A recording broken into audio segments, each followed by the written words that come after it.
dans Café Presse. Aujourd'hui, nos journaux s'intéressent à la face cachée de l'espoir, nouveau terrain de conquête dont les bénéfices dépassent largement le cadre de la santé.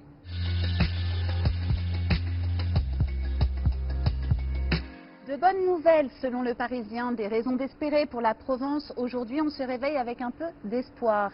Olivier Véran l'annonçait ce week-end, le pic de l'épidémie est désormais derrière nous et les courbes traduisent cette décroissance. Parallèlement, l'américain Moderna vient d'annoncer que son candidat vaccin est efficace à plus de 94% et que de surcroît, il peut se conserver au réfrigérateur. Derrière ce nouvel espoir se cache un nom, celui de Stéphane Bancel, PDG français de la start-up de biotechnologie Moderna.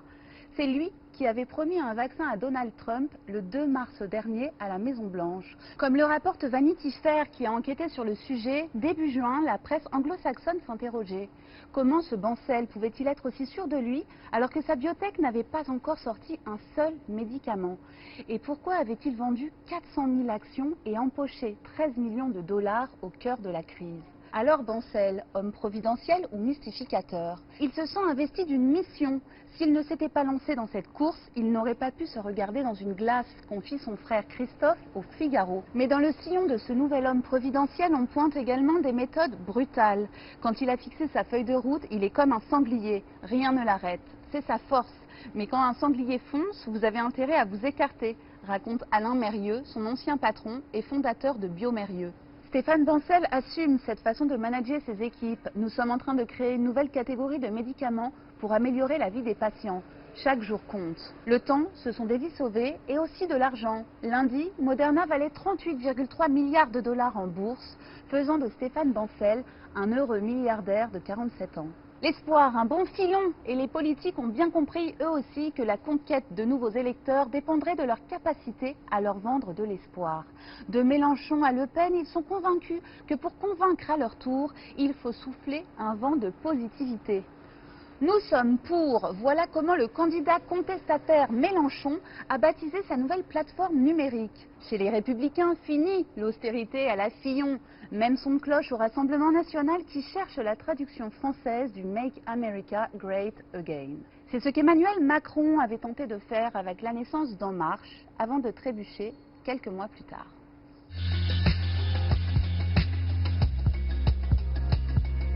Face à l'espoir et ses belles paroles, le désespoir. Si on ne fait pas d'omelette sans casser des œufs, de la casse, on peut dire qu'il y en a eu.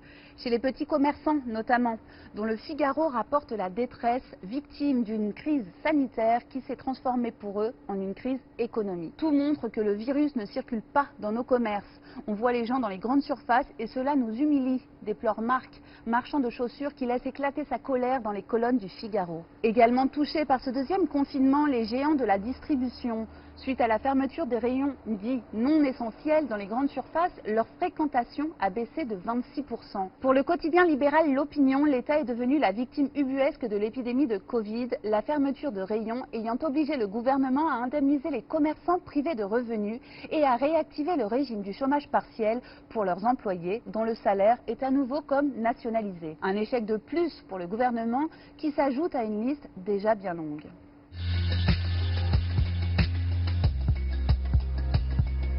Et on referme ce Café Presse avec une autre crise qui traverse cette fois le milieu du football féminin. En cause, le coaching jugé brutal de Corinne Diacre, à la tête de l'équipe de France depuis 3 ans. Désavouée publiquement par sa capitaine Amandine Henry dimanche sur Canal+, son avenir à la direction de l'équipe semble plus que jamais incertain. Elle peut parfois être directe dans ses critiques et cette méthode a laissé des traces, rapporte-t-on dans son entourage. Une dame de fer sous pression à la veille d'un triptyque majeur pour son sport, Euro 2022, Mondial 2023 et Jeux Olympiques 2024 à Paris. Avant ces grands rendez-vous, il faudra se remobiliser d'ici le 27 novembre où les Bleus joueront leur qualification à l'Euro face à l'Autriche sur la pelouse de Guingamp. Tant qu'il y a des matchs, il y a de l'espoir. Allez les Bleus. Bonne journée à tous et à demain.